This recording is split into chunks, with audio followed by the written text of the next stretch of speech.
Bienvenue dans Contes éternels, où chaque histoire vous transporte au cœur de légendes anciennes, de récits intemporels et de mondes enchanteurs. Ouvrez le livre et laissez-vous emporter.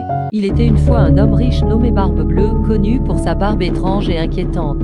Malgré sa richesse, il avait un lourd secret, car ses précédentes épouses avaient mystérieusement disparu.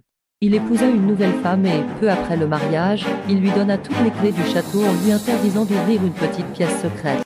La curiosité l'emporta. Après le départ de Barbe-Bleue, elle ouvrit la porte interdite et découvrit les corps des anciennes épouses.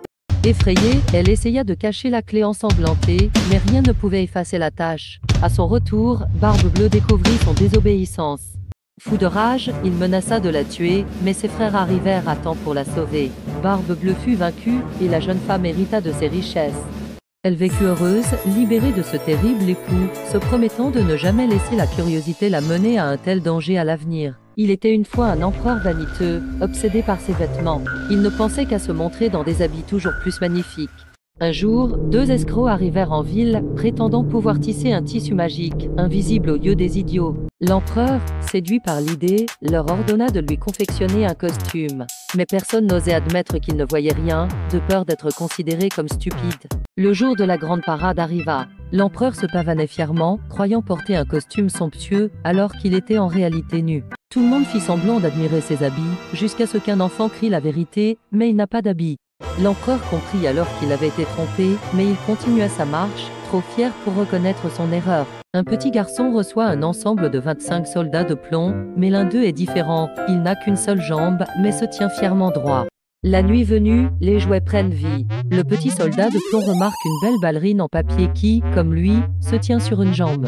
Un diablotin jaloux menace le petit soldat. Le lendemain, par un malheureux hasard, il tombe par la fenêtre et commence une série d'aventures. Emporté par un caniveau et avalé par un poisson, le petit soldat traverse bien des épreuves avant d'être retrouvé dans la cuisine du petit garçon. Mais le bonheur est de courte durée. Le diable, toujours jaloux, fait en sorte que le petit soldat soit jeté dans le feu. Juste avant de fondre, le petit soldat voit la ballerine s'envoler pour le rejoindre dans les flammes. Leur amour est immortel. Le lendemain, dans les cendres, on retrouve un petit cœur en plomb fondu, seul vestige du courage et de l'amour du petit soldat de plomb. Dans un vaste empire en Chine, un empereur découvre qu'un rossignol au chant merveilleux vit dans ses forêts. Curieux, l'empereur ordonne que le rossignol soit amené à la cour pour qu'il puisse entendre son chant en personne. Le rossignol accepte de chanter pour l'empereur, et son chant enchante toute la cour. Un jour, l'empereur reçoit un oiseau mécanique couvert de joyaux qui chante une mélodie parfaite mais artificielle. Fasciné par l'oiseau mécanique, l'empereur délaisse le frère rossignol qui retourne à la forêt. Mais l'oiseau mécanique se brise et l'empereur tombe gravement malade, regrettant d'avoir négligé le vrai rossignol. Le vrai rossignol revient et son chant redonne vie à l'empereur, qui comprend enfin l'importance de la beauté naturelle et de la liberté. Une petite fille pauvre marche pieds nus dans la neige la veille du nouvel âne, cherchant désespérément à vendre ses allumettes pour survivre. Effrayée à l'idée de rentrer chez elle sans argent, elle se souvient des punitions sévères de son père. Tremblante de froid, elle craque une allumette. Dans la flamme vacillante, un poêle chaud lui apparaît, réchauffant son imagination. Elle allume une seconde allumette et voit un repas somptueux se dresser devant elle, l'emplissant d'un bonheur fugace. Avec une troisième allumette, un sapin de Noël splendide, illuminé de bougies, se matérialise, apportant une lueur d'espoir. La petite fille craque une dernière allumette et voit sa grand-mère adorée, l'accueillant avec amour et chaleur.